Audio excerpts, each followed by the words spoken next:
राजस्थानमधील process house बंद असल्यानं त्याचे गंभीर परिणाम महाराष्ट्रातील वस्त्रोद्योगावर होत आहेत। या पार्श्वभूमीवर महाराष्ट्र राज्य वस्त्रोद्योग महासंघाचे अध्यक्ष अशोक स्वामी आणि आमदार अशोकराव माने यांनी वस्त्रोद्योग मंत्री संजय सावकारे यांची मुंबई मंत्रालयात भेट घेतली। महाराष्ट्रातील वस्त्रोद्योगासमोरील संकट अधिक गडद होऊन उत्पादन, रोजगार आणि अर्थचक्रावर दूरगामी परिणाम होण्याची भीती व्यक्त करत त्यांनी राजस्थानमधील प्रोसेस हाऊस सुरू करण्यासाठी प्रयत्न करण्याची मागणी केली।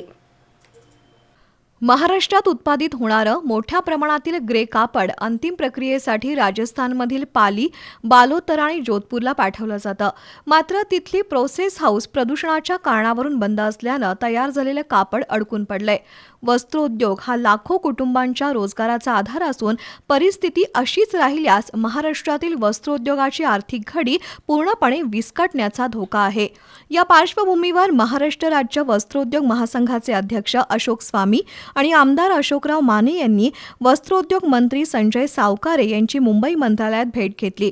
यावेळी राजस्थानमधील प्रोसेस हाऊस बंदमुळे महाराष्ट्रातील यंत्रमागधारक हवालदिल झाले असून उद्योगाच्या भवितव्याबाबत चिंताग्रस्त आहेत। अनेक यंत्रमाग उद्योगांना उत्पादन कमी करावं लागत असून काही ठिकाणी यंत्रमाग पूर्णपणे बंद ठेवण्याची वेळ आली आहे। यंत्रमाग बंद पडल्यानं सुताची मागणी घटली असून सूत गिरण्याही आर्थिक अडचणीत सापडल्या आहेत। परिणामी कापड उत्पादक, व्यापारी, वाहतूकदार, कामगार आणि वस्त्रोद्योगाशी संबंधित सर्व घटकांवर मोठं आर्थिक संकट ओढवलंय। विशेषतः इचलकरंजी, मालेगाव, भिवंडी, सोलापूर आणि इतर वस्त्रोद्योग केंद्रातील यंत्रमागधारक उद्योजक मोठ्या अडचणीत सापडले असून संपूर्ण महाराष्ट्रातील यंत्रमागधारकांमध्ये प्रचंड अस्वस्थता आणि अनिश्चितीचं वातावरण असल्यानं राजस्थानातील प्रोसेस हाऊस लवकर सुरू होणं हे केवळ राजस्थानसाठी नव्हे तर संपूर्ण देशाच्या वस्त्रोद्योगाच्या दृष्टीनं अत्यंत गरजेचं असल्याचं सांगितलं।